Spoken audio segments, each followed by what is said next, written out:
Hi everyone, let us discuss this example. In this example, we have a scalar field and we have to find the value of line integral over that scalar field. That scalar field I have already mentioned. Getting? See, we have to consider a given curve now. So, given curve is a line segment which joins point 0, 0 to pi comma 2 pi. So, you know well how to find a parameterization of a line. So, I have written the parameterization of given line. I am considering alpha, which is defined on closed interval 0, 1 to R2. So when we have to find parameterization of a line, we always consider closed interval 0, 1. And R2 I have considered, since you can easily see f of xy. That means f is operated on some subset of R2. So that's why I defined parameterization alpha from closed interval 0, 1 to R2. Defined as, let me mention, it is defined as, you know that when we have a line, what we consider a parameterization?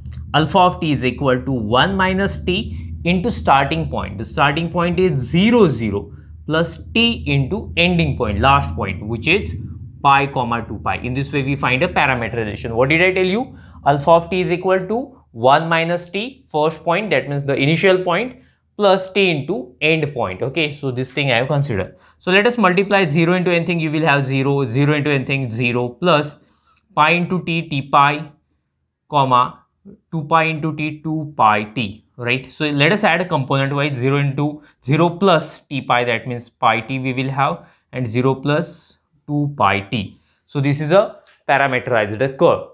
Let us find alpha dash of t and let us find its norm. These two things are required. Okay, so therefore alpha dash of t, its derivative, pi is constant, derivative of t is 1, so we'll have pi.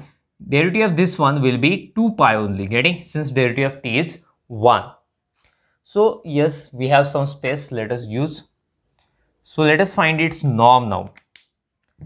Therefore, norm alpha dash of t, getting. So this is equal to, you know well how to find norm, square root of first plus square of second.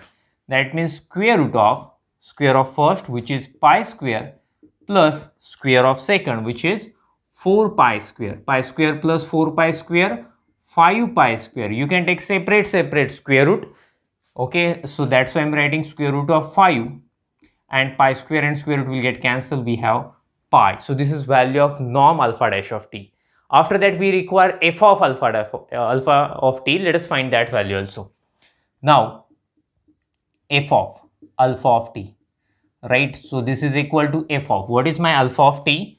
This is pi t, comma 2 pi t. Let us follow the definition of f. Definition of f is sin x plus cos x. That means sin of first component plus cos of first component only. So my x is pi t, so I should write here sin pi t plus cos pi t. Okay, so both values we have got now. Alpha of t we have, alpha dash of t, and its norm also we have, and f of alpha of t also. So let us consider integral and let us follow the definition of line integral of a scalar field.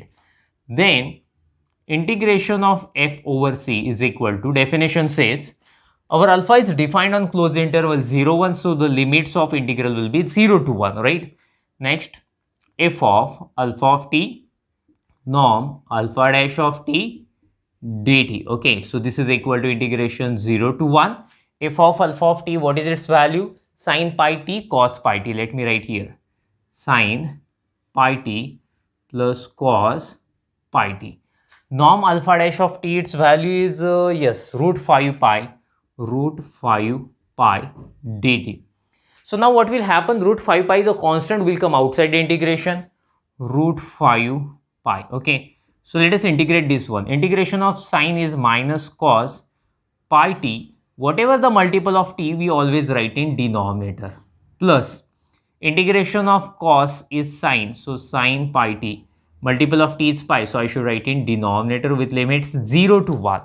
So that pi is constant, 1 by pi is constant, you can take it outside and you can easily cancel with this pi. Okay, make a screenshot of it, then we will go further.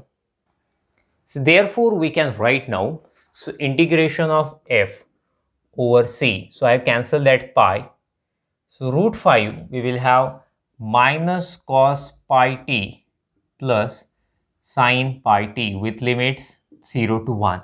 I have taken that 1 by pi common and it cancelled with this pi. Let us put upper limit, lower limit. So this is root 5.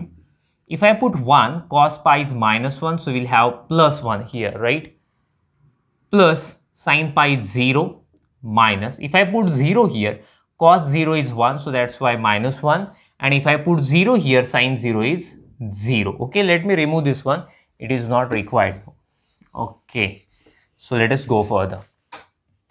So this is equal to root 5, getting? So 1 minus minus plus.